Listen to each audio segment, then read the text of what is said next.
Hello बच्चों, ये JEE में 2023 का क्वेश्चन है। फर्स्ट फेज शिफ्ट 2 का क्वेश्चन है ये। देखिए क्वेश्चन में क्या बोला गया।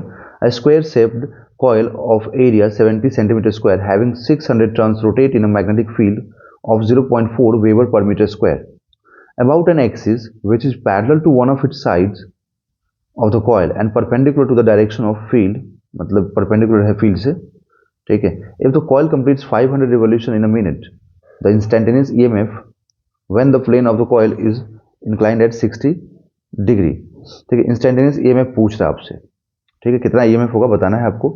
मतलब यहाँ पे फ्रीक्वेंसी आपको दिया हुआ है, फ्रीक्वेंसी कितना दिया हुआ है, 500 रिवॉल्यूशन पर मिनट है, तो मिनट में है तो उसको सेकेंड्स में कन्वर्ट कीजिए, तो यहाँ से क्या आएगा 25/3 हर्ट्ज आ जाएगा, ठीक है।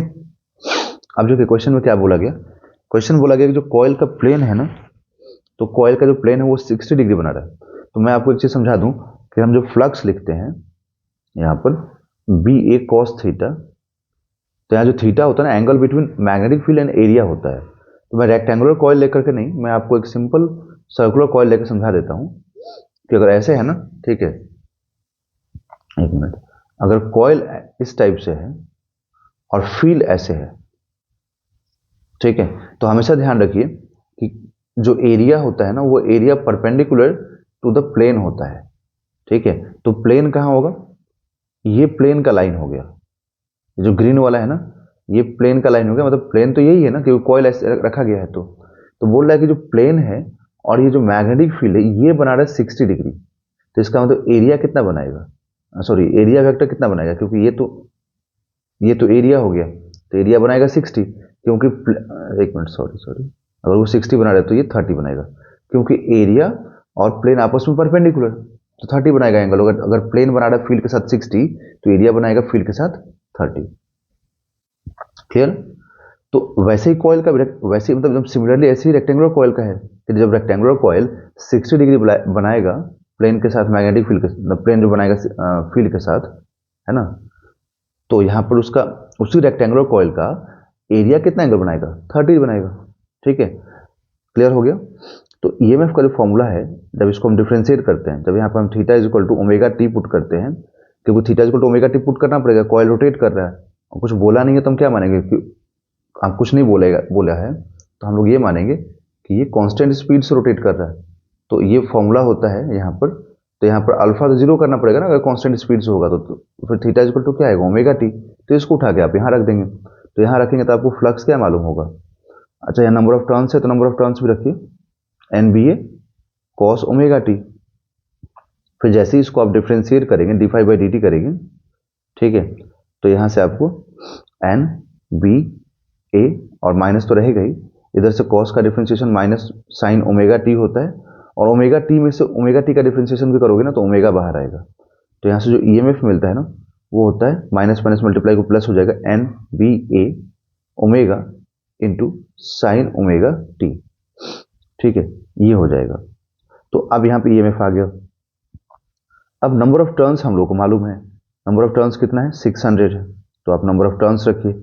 फील्ड कितना है, 0.4 है, एक बार चेक कर लो जरा, 600 है, कितना 600 है नंबर ऑफ टर्न्स। एरिया कितना है, area 70 into 10 to the power -4 है।